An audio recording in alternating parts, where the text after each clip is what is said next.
Hey, so as you can see, I'm in my car. Not the pretty backdrops that Juan has in Florida or even my Christmas tree. I'm sitting here because I felt the Lord say, just record the video. And share what's on your heart. So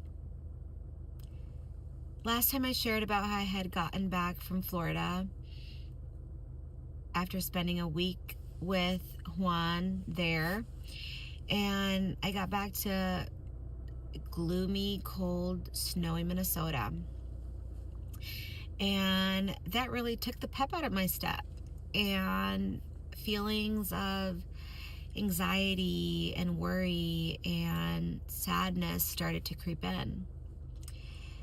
I've spent the last few days really praying about those feelings and where they come from and giving them over to the Lord.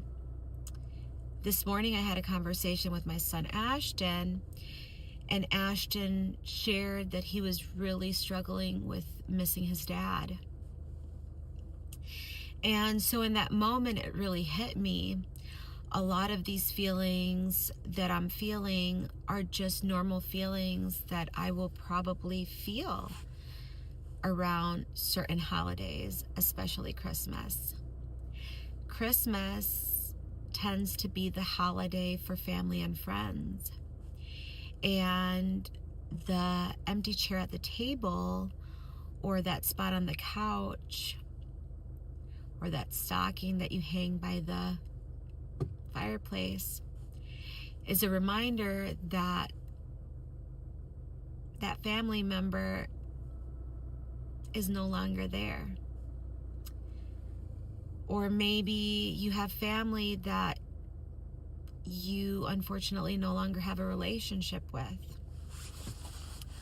or your family is far away in other parts of the country and you don't get to spend the holidays with them. That can cause a lot of loneliness for some people. It can cause sadness and anxiety. And so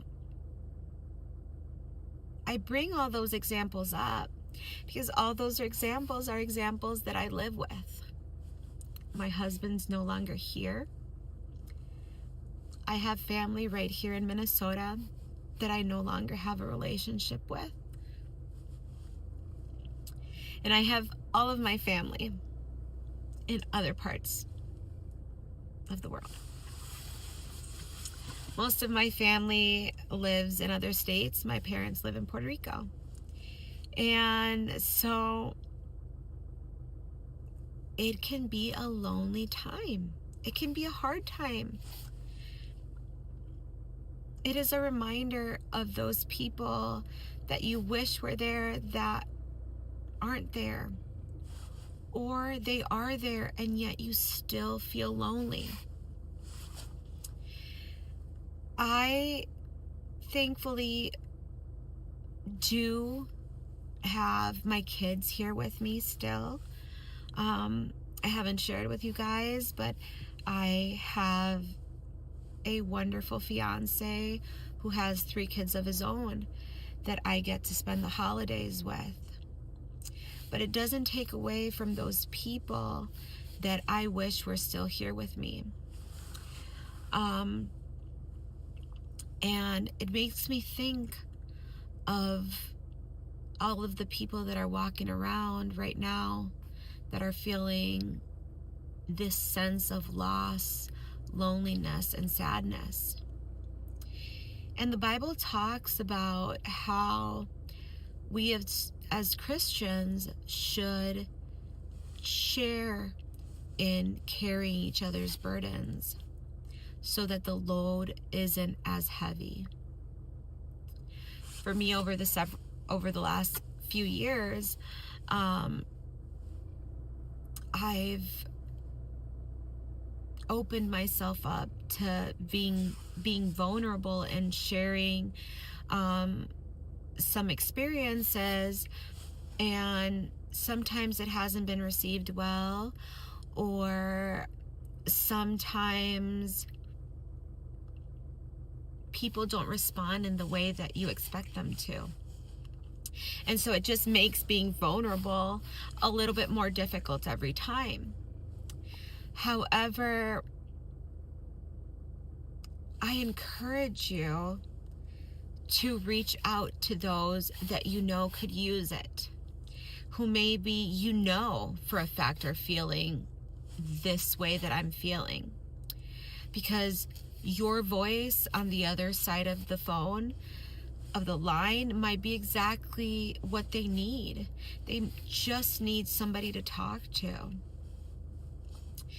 And it is up to us to be the hands and feet of Jesus, to reach out to those people that we know need it the most. If it's you who are feeling lonely and you're missing somebody and you don't have anybody to reach out to, or not to reach out to, but it's hard for you to reach out, I encourage you to just take that step and make the call, or send the text, or write the letter. Because you are not alone. It might feel like you are, but you aren't. And maybe you're the one who needs to step out of your comfort zone the way that I'm doing every time I film one of these videos. It was a lot easier when Juan was next to me, but being here by myself, it's not that easy. Vulnerability makes us a little bit more human and opens us up to feeling, sometimes feelings we don't want to feel. And so this holiday season can be difficult. I know it is difficult for me. And so I just encourage you to reach out to somebody, whether it's to ask for comfort and help, or reach out to somebody because you're willing to offer that comfort and help to them. It's not easy. It's difficult. It makes you vulnerable. But like I said, we are called to be the hands and feet of Jesus. And you might be exactly what that person needs. Whether it's the person sitting next to you at a coffee shop, or the person pushing the cart through the grocery store. Strike up a conversation. Share your heart. Share the love of Jesus. Have a good one.